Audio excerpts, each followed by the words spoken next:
This is our daddy. He put his sandwich down. You see that seagull over there eating?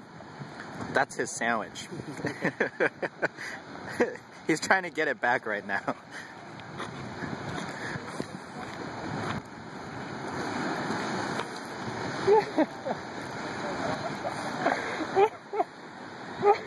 I watch it.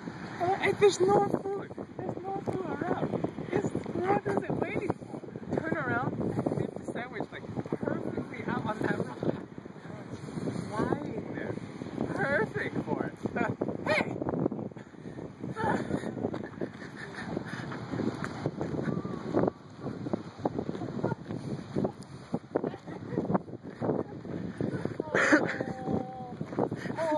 Post-interview, Daddy, how do you feel now that the seagulls steal your sandwich?